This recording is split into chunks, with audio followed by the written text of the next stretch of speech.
To the Imperial Army paratroops at a frontline base in Malay, after a long period of melancholy waiting, the day came at last when they would conquer the southern skies to initiate the crusade of Asian liberation from their oppressors. Still ringing in their ears are the simple but mighty words of their unit commander that morning.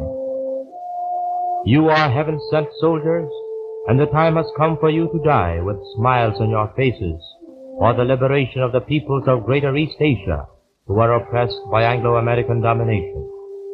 The present operation is truly the supreme climax of our entire battle for the Dutch East Indies.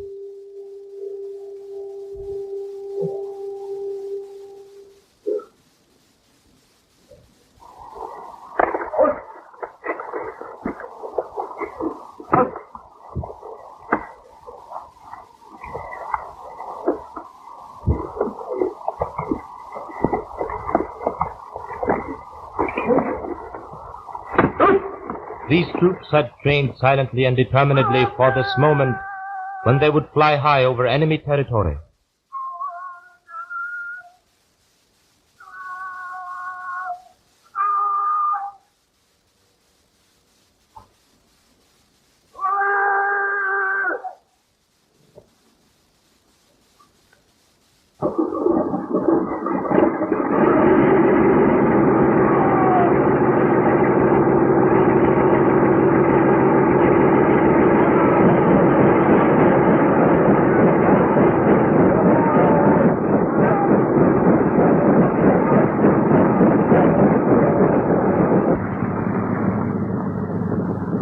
Firm determination reveals itself in the faces of the officers and men alike, how they have waited for this glorious day when they would be able to offer their lives for their emperor and for the peace of Greater East Asia.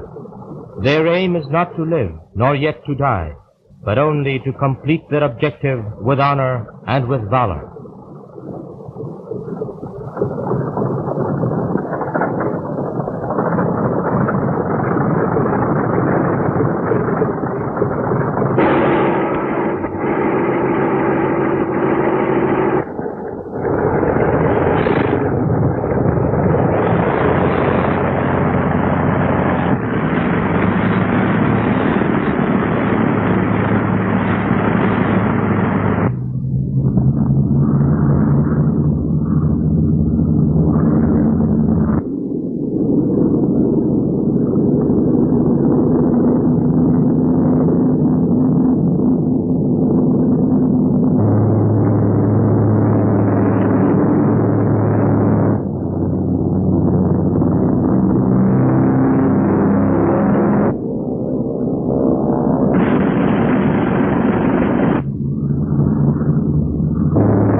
Across Malacca Strait in one jump, our large formation have at last entered the skies over enemy territory.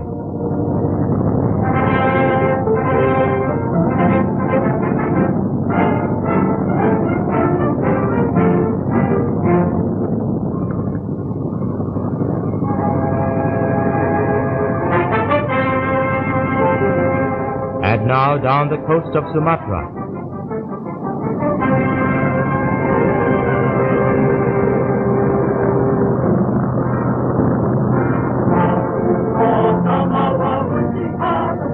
Hurdling dense, ageless jungles, the formation nears the objective.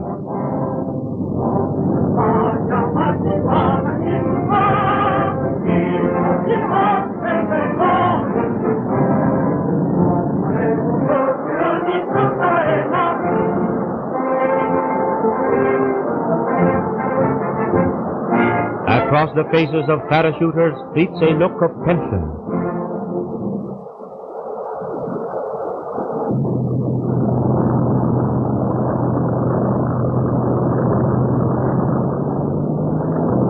The winding Musi River lies below. At its lower reaches, there it is, our objective, the enemy air base, Palembang.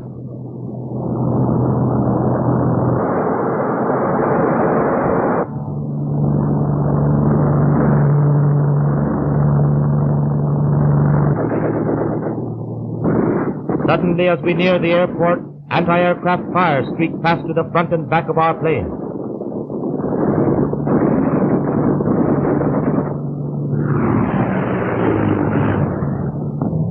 As our formation speeds on, heedless of the shells, all around us is drawn a curtain of bursting anti-aircraft fire, which look like giant firecrackers.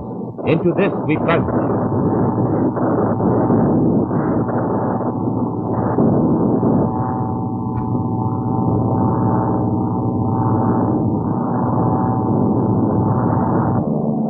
Shoot if you want to. Now is the time.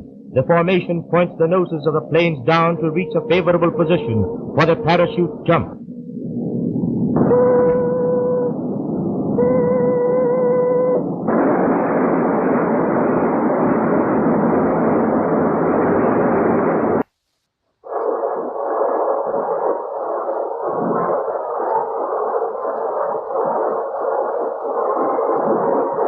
One, 2, 3, 4, 10, 20, 30, 50, countless numbers of parachutes fall like lilies and open.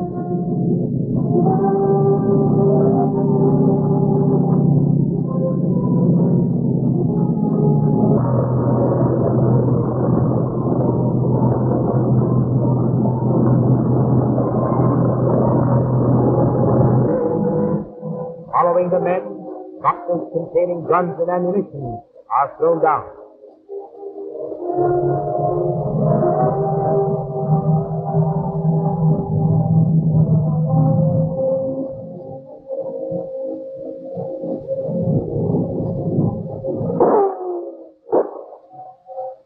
The enemy are in a panic, but they lower barrels of the 10 or so anti-aircraft guns placed around the airport to a position parallel with the ground and start shooting in a distant sight at zero.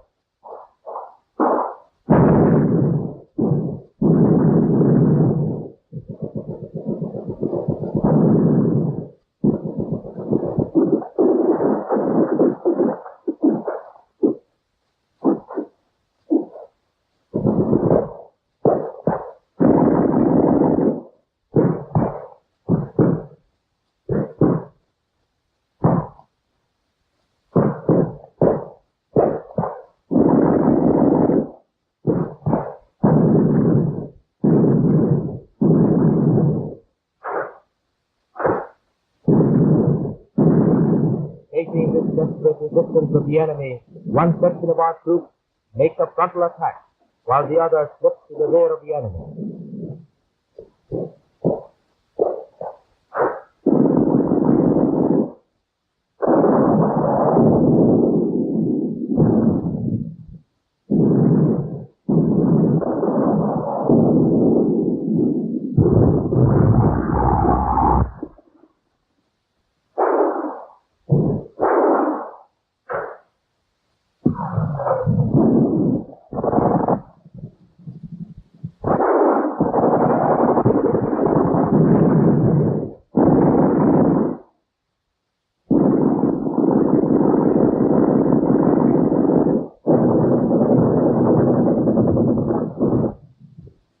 The fierce struggle lasts 11 hours, but at last the airport is captured.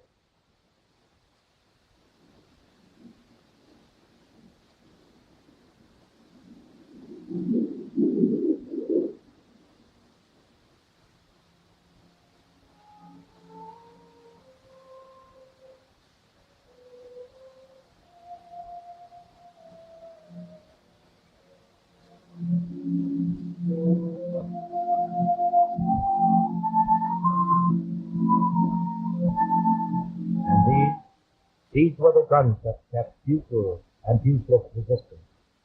Now silence forever.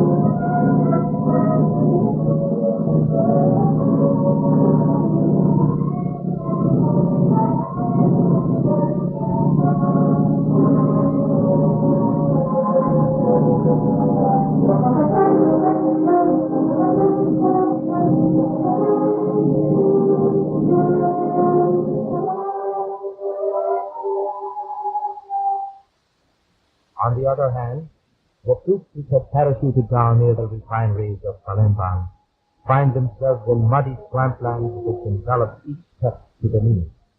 And in this trackless and limitless jungle, most of the armed ammunition were lost. Only a few rifles, pistols, and hand grenades could be found.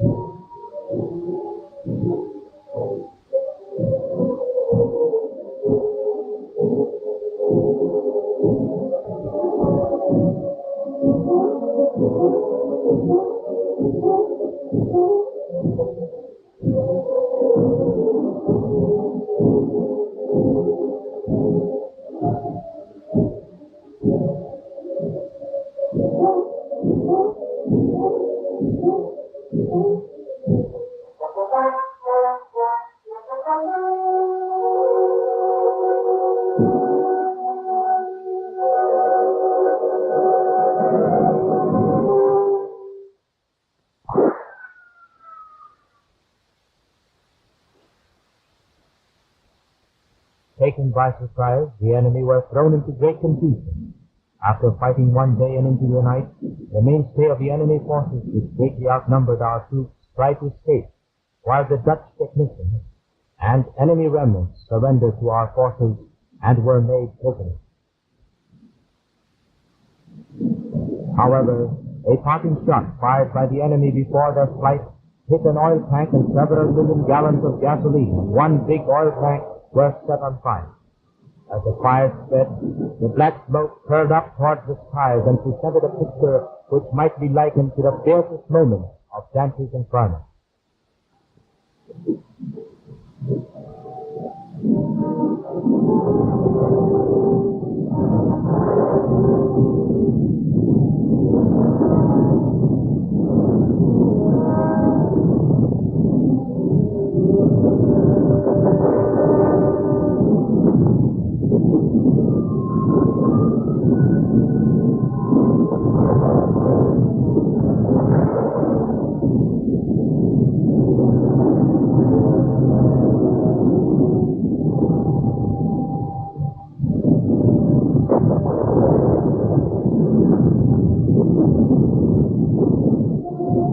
But even as the unruly fire burned behind them, our daring paratroopers with complete self-composure went about the task of putting the fire out.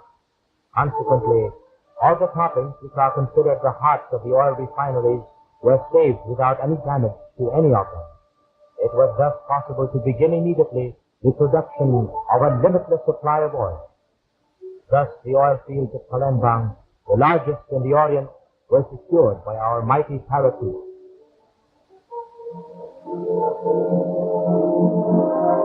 Our rising sun flag waves proudly over the great topping, which has been boasted as the largest in the Orient.